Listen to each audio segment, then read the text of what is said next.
Alléluia. Nous ouvrons nos Bibles dans le livre de Genèse au chapitre 16. Saraï, femme d'Abraham, ne lui avait point donné d'enfant.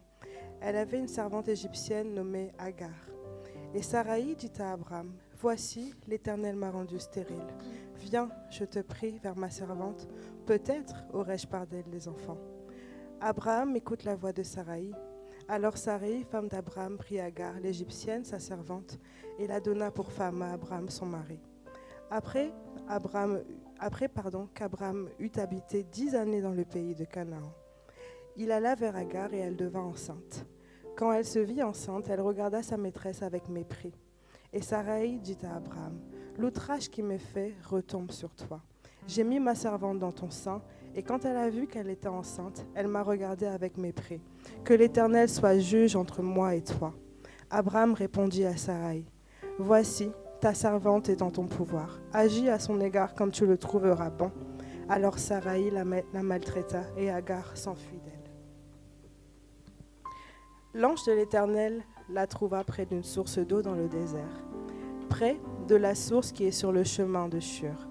Il dit, « Agar, servante de Saraï, d'où viens-tu et où vas-tu » Elle répondit, « Je fuis loin de Saraï, ma maîtresse. » L'ange de l'Éternel lui dit, « Retourne vers ta maîtresse et humilie-toi sous sa main. » L'ange de l'Éternel lui dit encore, « Je multiplierai ta postérité et elle sera si nombreuse qu'on ne pourra la compter. » L'ange de l'Éternel lui dit, « Voici, tu es enceinte et tu enfanteras un fils, à qui tu donneras le nom d'Ismaël, car l'Éternel t'a entendu dans ton affliction. Il sera comme un âne sauvage, sa main sera contre tous, et la main de tous sera contre lui. Et il habitera en face de tous ses frères. » Elle appela Atta El-Roy, le nom de l'Éternel qui lui avait parlé, car elle dit, « Ai-je rien vu ici, après qu'il m'a vu ?» C'est pourquoi l'on appela ce puits le puits de Lacha-El-Roy. Il est entre Kadès et Bareth. Agar enfanta un fils à Abraham, et Abraham donna le nom d'Ismaël au fils qu'Agar lui enfanta.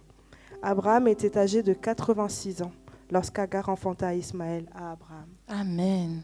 Quand j'ai su que je devais intervenir aujourd'hui, j'ai demandé au Seigneur sur quoi j'allais parler. Et j'entendais Agar. Et je me suis dit, on parle de femmes de distinction. Pourquoi Agar ? Pourquoi Agar ? Amen. La Bible dit qu'Agar était une Égyptienne. Elle était la servante de Saraï, femme d'Abraham. Amen. Abraham avait reçu la promesse. Mais dans l'attente, il ne voyait toujours pas cet enfant arriver. Alors, Saraï a décidé d'aider un peu le Seigneur. Elle lui a donné sa servante Agar. Agar n'avait rien demandé. Peut-être même qu'elle était née là dans la maison de Saraï. Elle était sa servante, elle n'avait rien demandé. Et elle est devenue tout d'un coup la femme d'Abraham, puisque Saraï l'a donnée en épouse, comme femme à Abraham. Amen. Agar n'avait rien demandé et elle s'est retrouvée mêlée au destin d'Abraham. Amen. Lorsque Agar s'est vue enceinte, la Bible dit qu'elle a commencé à regarder sa maîtresse avec mépris. Amen. Elle a commencé à se dire qu'elle était aussi épouse d'Abraham. Elle a commencé à se dire qu'elle aussi, elle au moins, elle a pu lui donner une descendance. Elle a oublié que Saraï a dit, elle enfantera pour moi un fils. Elle n'a pas considéré ça. Elle s'est vue comme l'épouse d'Abraham. Et le Seigneur a encore voulu me parler au travers de ça. Il m'a ramené dans Genèse au chapitre 29. Amen. La Bible nous parle de Jacob, qui était marié à Léa et à Rachel. Amen. Et quand Léa n'arrivait plus à avoir d'enfants, elle a donné sa servante à son mari pour qu'elle ait des enfants au travers de lui, au travers de sa servante. Et Rachel en a fait de même. Mais il y a une différence entre Bilha et Zilpa et entre Agar. La première, c'est que Bilha et Zilpa, leurs enfants sont rentrés dans la postérité. Amen. Elles ne sont pas considérées comme des matriarches, mais leurs enfants ont hérité. Par contre, Ismaël, lui, n'a pas hérité. Quand on regarde ces 3 femmes, on voit une différence de comportement. Amen. La première, Agar, était méprisante. Mais les 2 dernières n'ont pas oublié qu'elles étaient sous la mission. Elles étaient sous la mission de Rachel et sous la mission de Léa. Elles devaient accomplir la mission de constituer les 12 tribus d'Israël. En faisant mes recherches, j'ai appris que Bilha et Zilpa étaient les demi-sœurs de Rachel et Léa. Non seulement elles étaient demi-sœurs, concubines, mais nulle part elles ne se sont enflées d'orgueil. Et le Seigneur a commencé à me parler. Combien de fois, nous, femmes, dès qu'il suffit qu'il y ait quelque chose qui monte en nous, on commence à ne plus se sentir. On commence à se dire que c'est moi, je suis enceinte. Viens ici, tu vas me prouver que toi, tu as un enfant. C'était comme ça, en fait, entre Sarai et Agar. Toi, tu es mariée avec lui depuis des années, tu n'as même pas été capable de lui donner un enfant. Mais Agar a eu une grâce spéciale. Agar s'est enfuie dans le désert. Aujourd'hui, plusieurs d'entre nous avons des difficultés. La main de Sarai pesait sur la vie d'Agar, comme peut-être les problèmes, la maladie pèsent sur ta vie à toi. Et Agar s'est retrouvée dans le désert. Amen. Et dans le désert, Dieu a rencontré Agar. Amen. Dans le désert, Dieu a rencontré Agar. Il n'a pas seulement fait que la rencontrer, il lui a donné une promesse et une révélation. Agar est la seule femme, j'ai bien cherché, et peut-être que je me trompe, mais elle est la seule femme à avoir donné un nom à l'Éternel. L'Éternel qui me voit. Et le puits où est-ce qu'elle a rencontré le Seigneur a même été nommé. On a changé le nom de ce puits à cause de la rencontre que Agar avait faite avec l'ange de l'Éternel. Amen. Toutes les fois où le Seigneur voulait parler à ses serviteurs dans la Bible, il les emmenait dans le désert, dans des lieux spéciaux. Monte ici, Ésaïe. Ézéchiel va dans le désert. Jésus lui-même a dû aller dans le désert 40 jours et 40 nuits. Moïse est allé sur la montagne. Amen. Maman nous a dit la dernière fois que nous devions prier. Et j'ai compris que nous négligions d'aller dans le désert. Quand j'ai rencontré le Seigneur, il y avait une vision qui venait tout le temps. Tout le temps. Je voyais un homme dans le désert en train de prier. Et il voulait que je vienne avec lui pour prier. Mais quand je regardais le sol, il y avait plein de sable, c'était le désert. Et il y avait du vent avec des grains de sable. Et je disais, moi, je ne veux pas rester ici. Alors que c'était en ce lieu-là que le Seigneur m'attendait. De la même manière que le Seigneur a rencontré Agar dans le désert. En tant que femme, aujourd'hui, le Seigneur se lève pour nous dire qu'il nous attend nous aussi dans le désert. Amen. Le Seigneur pousse certaines situations, permet certaines situations pour que comme Agar, tu te mettes à fuir et que tu te retrouves dans le désert. Il ne permet pas cela pour que tu te perdes, non. Parce que lorsqu'Agar l'a rencontré dans le désert, Agar ne s'est pas perdue. Elle a rencontré l'Éternel. La Bible dit qu'elle a dit, il est le Dieu qu'il a entendu. C'est le nom que Dieu a donné à sa postérité. L'enfant qu'elle devait porter, Ismaël, c'est Dieu entend. Dieu a entendu les pleurs d'Agar. C'est pour ça qu'il a permis qu'elle se retrouve dans le désert. De la même manière que Dieu a permis que tu te retrouves ici pour entendre sa parole, pour le rencontrer. Parce que Dieu a une mission spéciale pour toi. Tout dépend de la façon dont tu te positionnes. Nous sommes tous à son service. Nous sommes tous en mission. Nous avons été envoyés sur la terre, non pas pour accomplir notre volonté. C'est pour ça que parfois Dieu nous fait passer par le désert, pour nous permettre de retourner sur le chemin qu'il a tracé pour nous. Amen. Et nous ne comprenons pas cela. Mais lorsque nous arrivons à entrer dans le désert, à être attentifs à la voix de l'Éternel, assurément, nous ressortirons du désert avec une promesse. Amen. La Bible dit qu'il n'est pas un homme pour mentir, ni un fils de l'homme pour se repentir. De la même manière qu'il a dit à Agar, tes enfants, ton fils, à partir d'un seul enfant, à partir d'une seule graine, sortira 12 tribus, 12 royaumes, 12 chefs. Qu'est-ce qu'il peut faire avec ta seule vie? Une seule rencontre a suffi à Agar. Agar n'était pas dans la promesse, elle était égyptienne. Agar ne faisait pas partie du peuple élu. Mais Agar s'est connectée à Abraham. Et parce qu'elle s'est connectée à Abraham, le regard de l'Éternel est venu sur elle. Les oreilles de l'Éternel se sont connectées à son cœur. Parce que même si elle ne criait pas devant Saraï, le cœur d'Agar pleurait. La Bible dit que Saraï a dit à Abraham, voici à cause de toi ma servante m'humilie, elle se moque de moi. Il lui a dit, ta servante est en ton pouvoir, fais ce que tu veux. Est-ce que Abraham n'aurait pas pu aller voir Agar pour lui dire, Agar, change ta façon de te comporter? Non, il ne l'a pas fait. Il aurait pu. Mais il a laissé Saraï maltraiter Agar et c'est Dieu qui permettait cela. Dieu permet parfois que l'on passe par le désert. Amen. Il y a ce passage dans Ésaïe 35 qui me revient en tête. 35.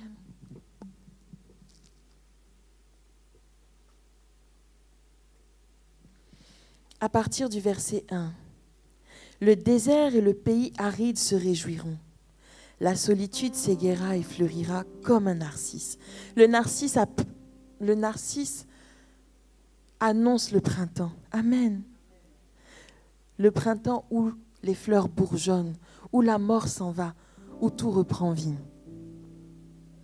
Elle se couvrira de fleurs et tressaillira de joie, avec chant d'allégresse et cris de triomphe. La gloire du Liban lui sera donnée, la magnificence du Carmel et de Saron. Ils verront la gloire de l'Éternel, la magnificence de notre Dieu. Fortifiez les mains languissantes et affermissez les genoux qui chancellent. Dites à ceux qui ont le cœur troublé, prenez courage, ne craignez point. Voici votre Dieu. La vengeance viendra, la rétribution de Dieu. Il viendra lui-même et vous sauvera. Alors s'ouvriront les yeux des aveugles, s'ouvriront les oreilles des sourds. Alors le boiteux sautera comme un cerf et la langue du muet éclatera de joie. Car des eaux jailliront dans le désert et des ruisseaux dans la solitude. Le mirage se changera en étang et la terre desséchée en source d'eau. Amen. Amen. Agar était dans la solitude. À qui est-ce qu'elle va aller se plaindre? Agar était toute seule avec cet enfant qu'elle n'avait même pas demandé. Ne pensons pas que l'avortement, c'est quelque chose qui existe aujourd'hui. Agar était là avec cet enfant. Elle n'avait personne. Mais dans sa solitude, Dieu l'a entendu. Dans ta chambre, Dieu t'entend. Lorsque tu es tout seul, toute seule, et que tu ne sais plus vers qui te tourner, Dieu est là. Agar ne méritait rien. Parce que même si elle portait l'enfant d'Abraham, son comportement la disqualifiait. Si on devait juger entre Agar et Saraï, on aurait dit, Agar, tu n'as pas raison. Tu es une petite fille. Viens, humilie-toi. Genre, arrête quoi. Tu ne te comportes pas bien. Mais malgré ça, Dieu n'a pas regardé à cela. Dieu a regardé au cœur d'Agar. Dieu a regardé à ce que personne ne voit de toi, ce que personne ne voyait d'Agar. Dieu est allé sonder les profondeurs du cœur d'Agar et il a choisi ce qui était bon en elle. Et à partir de ce qui était bon en elle, il a formé un fils qui est devenu en lui-même le signe qu'il existait, le signe que Dieu était venu à son secours, le signe que Dieu avait pu transformer le désert d'Agar en une forêt verdoyante. Là où il n'y avait point d'eau, là où tout était sec, Ismaël s'est levé comme le signe que Dieu avait entendu les cris d'Agar et qu'elle avait rencontré le Seigneur, elle l'Égyptienne, elle la servante, elle qui ne méritait rien. De même, nous étions perdus dans ce monde. Nous n'avions rien, nous ne méritions rien. Je ne mérite pas de me tenir ici. Et pourtant, son regard s'est tourné vers moi. Tu ne mérites pas d'être ici. Beaucoup de gens sont autour de nous dans le monde et ils souffrent. Mais c'est tes cris qu'il a entendus. À ce moment-là, Sarai aussi souffrait. Mais c'est à Agar que le Seigneur s'est révélé. À ce moment-là, Dieu aurait pu rencontrer Sarai. Mais c'est Agar qui l'a rencontré. Encore une fois, nous appelons le Seigneur El Shaddai, Adonai, Elohim, Yahweh Jireh, Yahweh Rapha. Tous ces noms ont été donnés par des hommes. Mais Agar a été la seule à avoir donné un nom à Dieu. Et quand on regarde ce parcours, Dieu entend Agar. Dieu voit Agar et Dieu répond à Agar. Amen. De la même manière, ce soir, peu importe ce que moi je n'entends pas, peu importe ce que moi je ne vois pas, lui, il l'entend. Lui, il voit et il te répond maintenant même. Ne pense pas que le maquillage est là pour dire que tout va bien. Nous toutes ici, nous avons nos problèmes. On se lève le matin, on met le maquillage. Parfois, on n'a même pas le courage. Mais juste parce qu'on ne veut pas que ça se voie. Je me rappelle, j'habitais à Montréal et je vivais des abus avec mon ex-mari. Et j'ai rencontré la femme d'un pasteur qui travaillait dans une entreprise de cosmétiques. Et elle m'a dit, les femmes qui souffrent sont celles qui se maquillent le plus. Au début, ça n'a pas fait sens dans ma tête. Mais j'ai compris qu'en fait, le monde attend tellement de nous. Le monde attend que nous soyons des mamans, que nous soyons sages, que nous soyons des cuisinières, des infirmières, des médecins. On attend tout d'une femme. Nous sommes tout le temps attendus pour donner, donner, donner, donner, donner. Et le Seigneur dit, viens dans le désert afin que moi je te ressource. Le maquillage peut empêcher ta sœur de voir ce que tu as dans ton cœur. Le maquillage, le fond de teint, les fards à paupières, tout ça peut empêcher ta sœur de comprendre que tu souffres. Mais à moi, tu ne peux pas le cacher. Parce que je suis celui qui est avec toi dans le lieu secret. Même lorsque tu dors à côté de ton mari et que tu te tournes pour pleurer, moi je te vois, je t'entends et je veux te consoler aujourd'hui. Même lorsque tu es là, dans ta chambre, dans tes toilettes, que tu te caches pour pleurer, je te dis aujourd'hui que je vais être ton consolateur. Toute ta vie, tu as entendu que tu ne valais rien. Toute ta vie, tu as entendu que tu ne méritais rien. Mais moi, je viens te dire, dit l'Éternel, que tu as de la valeur, que tu es choisie, que tu es précieuse. À partir de la vie d'Agar, qui était rejetée, qui ne méritait rien, j'ai pu faire un royaume, 12 royaumes. Mais toi que j'ai choisi, toi que j'ai envoyé sur la terre, si seulement tu viens, que tu te disposes afin que je puisse te parler, ne crois-tu pas que le monde sera transformé?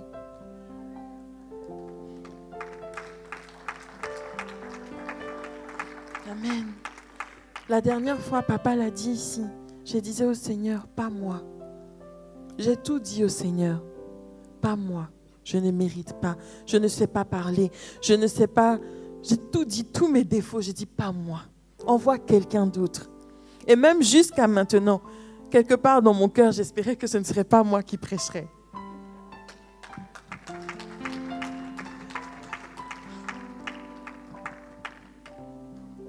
Mais lorsque l'on dit oui au Seigneur, même lorsqu'on ne sait pas comment, le Seigneur se lève. Amen.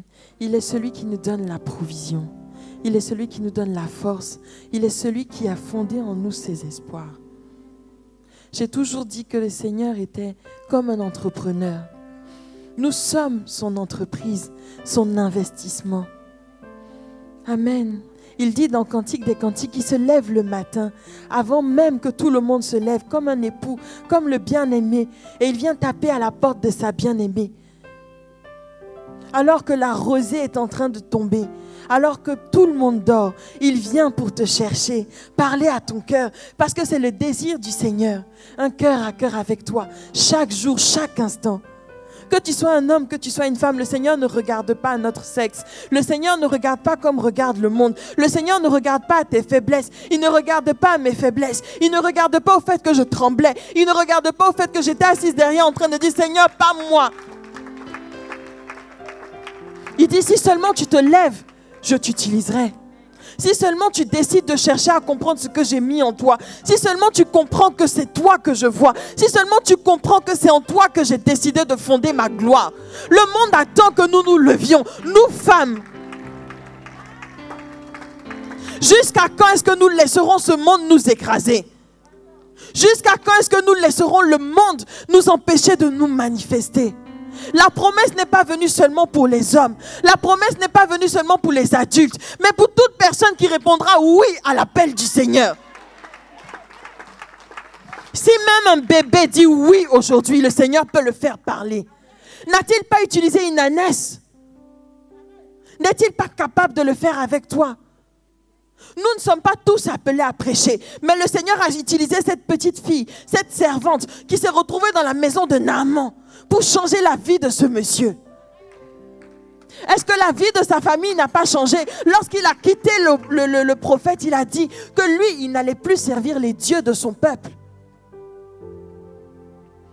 Il a créé quelque chose par cette rencontre. Toute une famille a été changée. La Bible dit que Corneille était romain. Corneille ne devait même pas se retrouver dans la même pièce que Pierre. Ce que tu trouves impur, moi je ne le regarde pas comme impur. Le Seigneur a envoyé Pierre dans ce lieu où personne ne pouvait aller, si ce n'était que Pierre.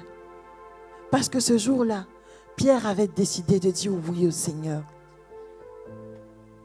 Dieu peut te permettre de rencontrer le président de la République, toi. Peut-être ce jour-là, Emmanuel Macron va décider d'aller s'aérer. Il va se déguiser, se monter sur un scooter, n'est-ce pas ce que Hollande faisait? Alléluia! Et tu vas te retrouver là, au feu. Et tu vas lui dire, je ne sais pas, mais le Seigneur me dit de te dire que... Et toute sa vie va changer. Il suffit d'une parole pour que la vie d'une personne soit changée. En tant que mère, en tant que femme, en tant que jeune fille, le Seigneur a mis beaucoup de responsabilités en nous. Si nous poursuivons la lecture, nous comprendrons une chose. J'ai souvent entendu des pasteurs qui disaient que lorsque le Seigneur a créé la femme, ce qu'ils se sont dit, même papa le dit aussi, l'homme n'a pas entendu. Dieu a révélé le nom d'Isaac à Abraham. Mais le nom d'Ismaël n'a pas été révélé à Abraham, mais il a été révélé à Agar. Amen. Bila et Zilpa étaient les demi-sœurs de Rachel et Léa. Elles se sont humiliées sous la mission de leur sœur. Certaines traductions même disent que leur nom manifeste leur soutien à leur sœur, qu'elles pleuraient pour leur sœur parce qu'elles n'arrivaient plus à avoir d'enfants, etc. Elles se sont humiliées. Leur nom ne fait pas partie des matriarches, mais leur enfant appartient à la postérité de David, d'Abraham. Je me suis dit, Agar, tu as rencontré l'Éternel et il t'a dit que ton fils devrait lutter. Pourquoi, Agar, n'as-tu pas dit non, Seigneur, moi je ne veux pas ça pour mon fils. Je veux qu'il soit dans la paix. Est-ce qu'Agar pouvait imaginer que quelques années plus tard, son fils et elle se retrouveraient encore dans le désert? Est-ce qu'Agar pouvait imaginer que quelques années plus tard, elle serait renvoyée, elle et son fils, avec des biens? Elle qui pensait que son fils allait tout hériter d'Abraham. Agar n'avait pas la vision, Agar n'avait pas la révélation. Mais nous, la Bible nous dit que le voile a été déchiré. Tu peux ne pas encore avoir d'enfant aujourd'hui. Et le Seigneur m'a encore parlé de Déborah. La Bible dit qu'elle était mère en Israël, femme de Lapidote, mais nulle part il est écrit qu'elle avait des enfants à elle.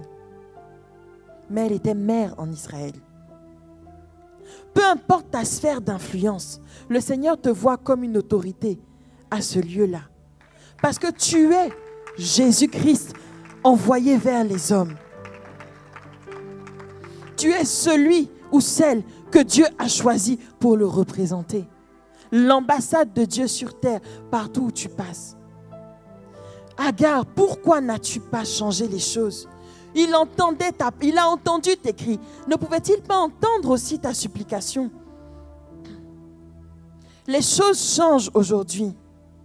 Le monde dans lequel nous vivons change. Si nous femmes, nous n'arrivons pas à nous lever pour avoir la révélation de ce que Dieu attend de nos propres enfants, de ce lieu où Dieu nous a établis, les choses ne changeront pas et nous allons continuer à subir. Aujourd'hui, c'était Saraï. Demain encore, il y aura une autre chose qui va te pousser encore dans le désert jusqu'à ce que tu comprennes que tu as la puissance, la capacité de changer les éléments, de changer les choses. La Bible ne dit-elle pas que Élie était un homme de la même nature que nous, mais Élie a transformé le destin d'Israël parce que par sa parole, il a fermé le ciel. Il n'y a pas eu de pluie. Si une femme est capable de donner un nom à l'Éternel, si une femme est capable de rencontrer le Seigneur, que le Seigneur lui dise, moi qui t'ai créé, je t'ai fait des oreilles, moi aussi je t'entends. Je t'ai fait des oreilles, moi aussi j'entends. Je parle, je réponds, moi aussi. Est-ce que toi, tu n'es pas capable de lui dire, Seigneur, voici ce que tu m'as confié. Je refuse que mes enfants souffrent. Je refuse que cette chose-là perdure. La maladie a assez fait son temps dans ma vie, dans la vie de mes enfants. Il est temps que nous nous levions. La parole de Dieu déclare que le Seigneur envoie une parole et les messagères de bonnes nouvelles sont une armée. C'est dans Psaume 68. Amen. Nous sommes une armée. Tant que nous nous considérons comme des faibles femmes, nous resterons comme des faibles femmes. Dehors, nos sœurs sont en train de militer pour leurs droits. Quel droit? Le Seigneur nous a déjà tout donné. Amen. Avant même que tout cela existe, Dieu avait déjà établi des femmes. Encore une fois, Agar a été capable, là où aucune autre femme n'a été capable de le faire, de donner un nom à Dieu. Il a établi des femmes comme chefs d'État. On parle de la reine de Saba, on parle de Déborah, on parle de Yaël qui a permis à la guerre de finir. Je ne sais pas quel exemple te donner encore. Mais Dieu ne nous regarde pas comme des faibles choses. Mon prénom c'est Jacinthe. C'est le nom d'une fleur, mais ce n'est pas une fleur toute faible. Aucune plante n'est faible, si seulement elle reçoit ce dont elle a besoin. Ce dont nous avons besoin, c'est la parole de Dieu. Ce dont nous avons besoin, c'est d'aller dans le désert, jour après jour, matin après matin, afin que nous recevions l'engrais qui va nous permettre de devenir une plante. Ézéchiel entendait les eaux se rassembler et devenir une grande armée. Aujourd'hui, cette armée, c'est toi. Aujourd'hui, cette armée, c'est moi. Si la révolution commence en nous, la révolution atteindra le monde entier. Le Seigneur a dit à Agar que sa postérité ne pourra pas être comptée elle aussi. Est-ce que tu sais depuis le temps où Agar est née, combien il y a eu d'Ismaélites? Est-ce que tu peux compter? Non. Qu'est-ce que Dieu est capable de faire à partir de toi? Qu'est-ce que Dieu est capable de faire à partir de moi? Ce message n'est pas pour tout le monde. Ce message est pour quelqu'un ici qui doit se réveiller. Le Seigneur m'a fait comprendre que nous devions aller à une autre dimension. Les temps sont mauvais. Rachetons le temps. Nous, femmes, levons-nous. Cherchons à rentrer dans le lieu secret. Si tu n'arrives pas toute seule, cherche quelqu'un. La Bible dit qu'il les envoyait 2 à 2. Cherche quelqu'un. Tu trouveras certainement quelqu'un pour prier avec toi. Mais les temps sont mauvais, réveillons-nous. Les temps sont mauvais, réveillons-nous. Combien de fois papa se tient ici pour nous dire, la famine arrive. Mais dans les moments de famine, ce sont des femmes que Dieu a choisies. La veuve de Sarepta. Elle et sa famille n'ont manqué de rien. Si tu veux rester là, aller dans le désert juste pour savoir que Dieu t'entend, Dieu te voit, Dieu te répond, tu vas finir par subir. Ne permets pas au diable de te faire subir. Assez, c'est assez. Nous devons nous lever. Prions pour le réveil de notre nation. Prions pour le réveil de nos enfants. Prions pour que nos enfants changent. J'étais dans un endroit et j'entendais une dame qui parlait. Je me suis dit, mais pourquoi est-ce qu'elle parle de sa vie comme ça à des gens? on ne se connaît pas, elle a commencé à nous raconter ses accouchements. Et elle a dit qu'elle avait 3 enfants. Non, 4 enfants. Elle a expliqué qu'à chacun de ses accouchements, elle est passée à côté de la mort. Déjà, tu te dis, on ne se connaît pas, mais bon, ok. Si tu veux parler, parle, je t'écouterai. Et elle expliquait comment est-ce qu'elle était passée à côté de la mort à chaque fois. Puis elle dit, tous mes enfants, mes filles et mes fils, sauf le dernier qui se cherche encore, sont tous gays. Et moi, je veux des petits-enfants, mais aucun ne veut m'en donner. Je leur ai dit même d'adopter, mais ils ne veulent pas. Et tous mes espoirs se fondent sur le petit dernier, qui lui cherche encore sa place. Dans mon cœur, je me disais, mais si seulement, avant que cela n'arrive, elle avait prié. Si elle avait eu la connaissance que nous avons aujourd'hui, les choses ne se seraient-elles pas passées autrement? Nous ne sommes pas tous appelés. Nous ne sommes pas tous choisis. Mais si nous nous trouvons ici, c'est que Dieu nous a appelés pour que nous entendions ce message. Amen. Dieu nous voit comme des peuples, comme des royaumes. Il ne nous regarde pas comme ça. Tu vas devant le miroir et tu te regardes comme une simple femme. Tu peux t'arrêter devant un miroir et citer tous les problèmes de ta vie, tout ce qui te disqualifie. Que Dieu te dirait toujours, moi, je ne te disqualifie pas. Cette femme qui s'est retrouvée là devant lui alors qu'on voulait la lapider, tout la disqualifiait. Elle était mariée, elle a trompé son mari. L'homme avec qui elle a trompé son mari, on l'a pas menacé de mort. Mais elle s'est retrouvée là, dans sa faiblesse, dans son humiliation. Le Seigneur s'est levé dans sa vie et il a fait d'elle un témoignage. Le témoignage de la grâce de Dieu qui est disponible pour chacune d'entre nous. Amen. Alors aujourd'hui, si seulement tu entends ces paroles et si elles pouvaient seulement produire ne serait-ce que la volonté de te réveiller, ne serait-ce que la volonté de prendre les choses en main dans ta famille, je peux t'assurer que ton monde tout entier, ta sphère d'influence changera. La Bible dit qu'ils entendirent la parole de Dieu. Chaque fois qu'on l'entend, produit en nous de la délivrance. Que ce passage, ce petit soir, puisse produire en chacune d'entre nous, moi y compris, la délivrance dont nous avons besoin pour aller à une autre dimension. J'ai compris que Dieu ne nous regarde pas comme nous sommes là. Ça peut paraître juste un mot, ça peut paraître juste une phrase, mais vraiment, Dieu a mis son espoir en toi pour changer les choses. Ne te dis pas que tu es toi seul. Il suffit d'une seule goutte d'eau pour faire déborder un vase.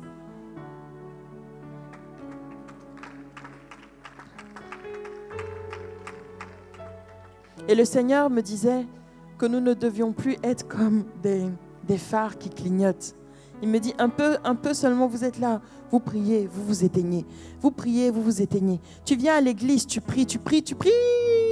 Et puis quand tu rentres, lundi ça va, mardi ça va, mercredi tu commences à être un peu fatigué, ta lumière commence à baisser, jeudi, et puis vendredi, c'est vendredi, je vais venir à l'église. Mais il y a des gens qui ont besoin que tu sois une lumière constante. Parce que c'est seulement ta lumière qu'ils voient dans les ténèbres. Il y a des gens qui ont besoin que tu brilles de 1000 feux, pas juste comme une petite veilleuse, que tu deviennes un lampadaire, que tu deviennes un phare. Il y a des gens qui sont sur un bateau, dans la mer, pleine de vagues, qu'ils secouent le bateau. Ils se disent, mais où est la terre? Comment je vais faire? Mais c'est toi la terre qui cherche. C'est toi la lumière qui doit les emmener au lieu où ils vont retrouver le refuge. Et Dieu ne nous regarde pas comme des petites veilleuses. Il voit la capacité de lampadaire qui est en nous. De flash, de je ne sais pas quelle grande lumière je peux utiliser. Même le soleil, même si tu veux. Agar, d'où viens-tu et où vas-tu? Aujourd'hui, le Seigneur te demande d'où viens-tu? Qu'est-ce qui t'a emmené ici? Et après aujourd'hui, qu'est-ce que tu vas changer? Où est-ce que tu vas aller? Il a suffi d'une seule rencontre pour que Samarie soit changée. Ils ont dit, nous sommes venus parce que tu nous avais parlé, mais nous demandons au Seigneur de rester parce que nous-mêmes nous avons entendu. Une seule femme. Une seule femme. Combien sommes-nous aujourd'hui? Il y a ici la France tout entière.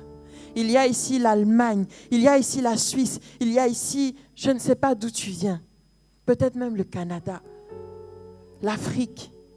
Une seule femme qui dit oui. Me voici. Pour que tout change. Une seule femme. Amen.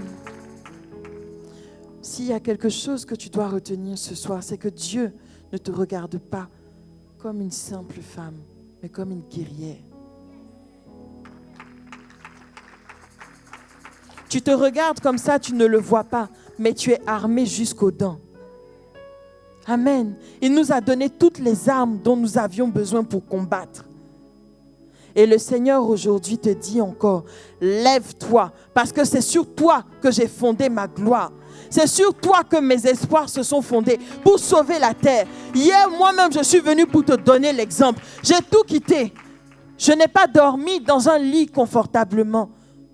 J'ai dormi dans les champs. J'ai cherché le désert, les montagnes, pour que tu reçoives la vie, pour que tu reçoives la guérison, pour que tu reçoives le salut. Cela n'est pas disponible que pour les pasteurs. Cela est disponible pour toute personne qui dit « Seigneur, me voici, envoie-moi ». Le Seigneur te demande « Où es-tu?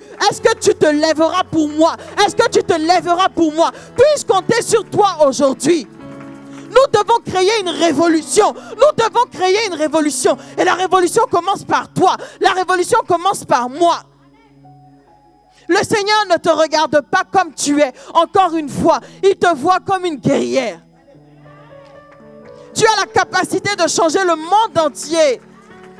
Une femme touchant une autre femme, touchant une autre femme, touchant une autre femme, touchant une autre femme. Derrière chaque femme, un enfant, 2 enfants, 3 enfants, un mari. Ma soeur, je ne sais pas comment te dire ça. Amen. Quand Barack Obama a été élu président, tout le monde essayait d'éloigner sa femme de lui parce qu'il disait qu'elle était trop forte. Il l'empêchait d'entrer dans le bureau ovale, etc. Mais ce qu'elle disait, c'était quoi? Moi, vous m'empêchez d'aller là, mais là où il vient se coucher, là, c'est moi qui lui parle à l'oreille. Amen.